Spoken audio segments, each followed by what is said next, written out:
Hey everyone, Dr. Frunke here with a review and final diagnosis on the zero tolerance knives 0462. This is the large version of the 0460, a Dmitry Sinkevich design based on his knife called the Polichatsky, or his custom knife. This was a very exciting knife to me because I handled the 0460 and I felt like it was a little bit small for me.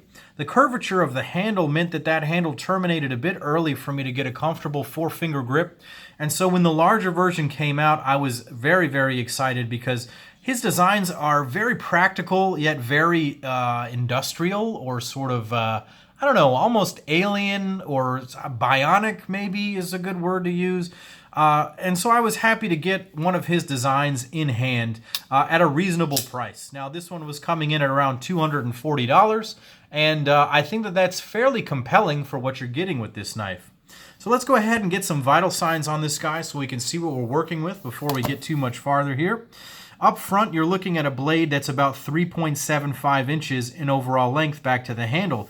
But your cutting length is coming all the way back to about 4.1 inches. So the way that blade edge sweeps up underneath the handle like that means you're getting a whole lot of cutting edge. Now, Nick Shabazz might yell at you for having some edge underneath the handle, but really and truly that's not really a thing for most people.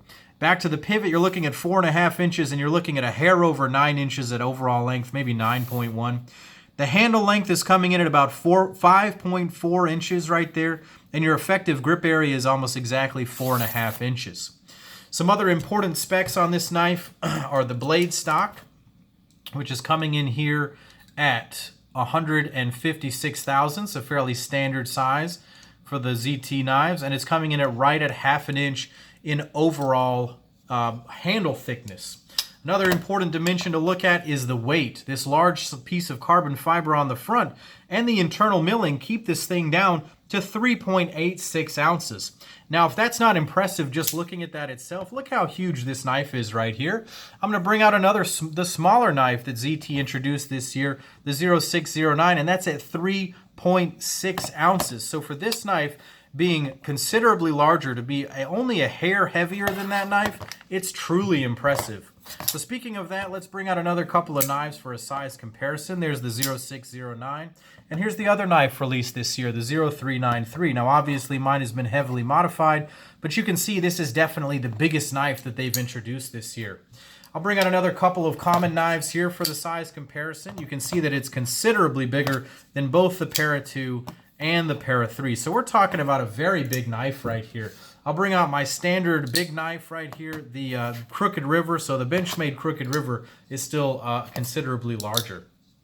So let's break this guy down anatomically and see what we think of it. So up front is that blade done in CPM 20 CV steel. This is a very handsome Persian style blade right here. I will say that this is very similar to the 0450 knife overall, but it's much more stylized. The 0450 also being a Sinkevich design, but this upswept tip makes it a little bit more artistic, but also, in my mind, a bit more aggressive looking. I know that Nick Shabazz called the 452, I should say, murdery, but in all honesty, this is a stabby, sort of murdery looking knife to me. I carried this a few times, but to be honest, this blade is so huge and so shiny with this satin finish, which it looks beautiful, don't get me wrong.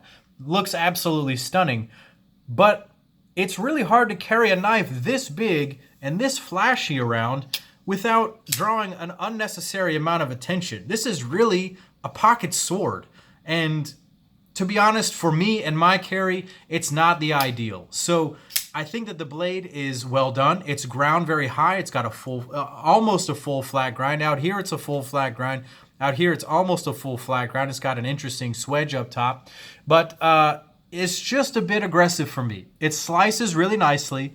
If you need a knife for filleting fish, if you need a knife for cutting up food, and you want this sort of a design, this is the knife for you.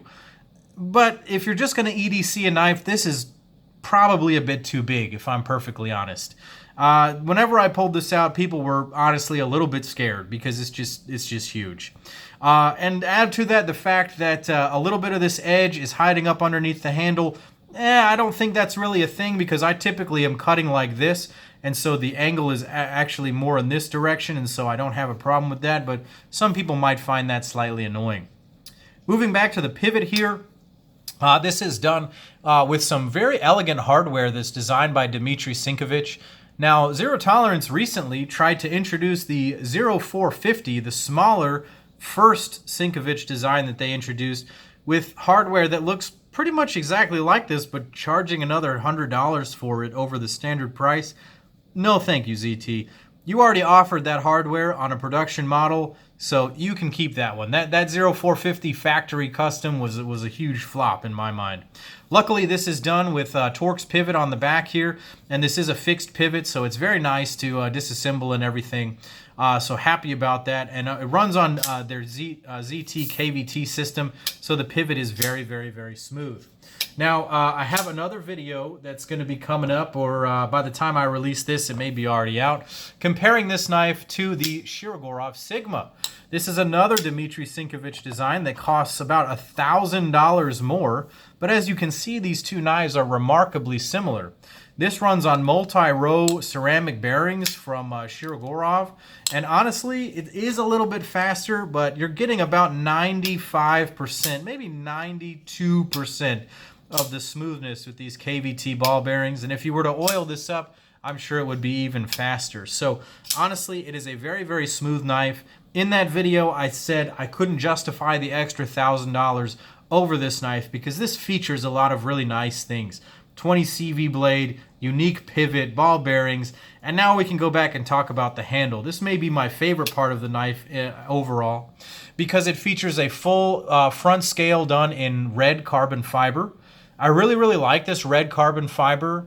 I wish that they had done a few other knives in these things. I know they used the blue carbon fiber on the 0850 from last year, but this red one is very handsome.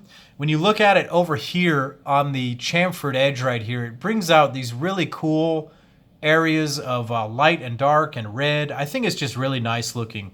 It certainly looks better than the all brown 0460.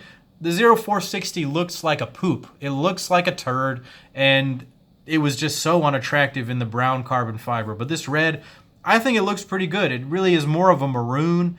It's like a dried blood color almost. And so it's sort of appealing to me. I like it.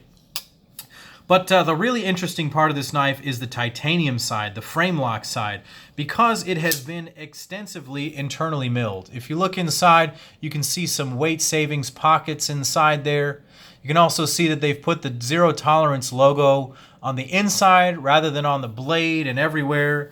They've still managed to put it on the clip, which is kind of annoying. I wish that they wouldn't do that. Speaking of the clip, this clip was a bit of an annoyance to me because the ramp is not quite enough. This worked okay in my scrub pants, but as you can see, at the tip of the clip here, there's really not a lot of clearance. So if you're trying to put this into jeans, there's almost no way for this to slide up underneath very easily. You almost have to lift the clip. I was a little bit annoyed by that. Moreover, the clip is not very tall, and so it doesn't really ride very well in thicker pants like jeans. Another thing that was a little bit weird to me is that they chose to make a G10 backspacer, a black G10 backspacer.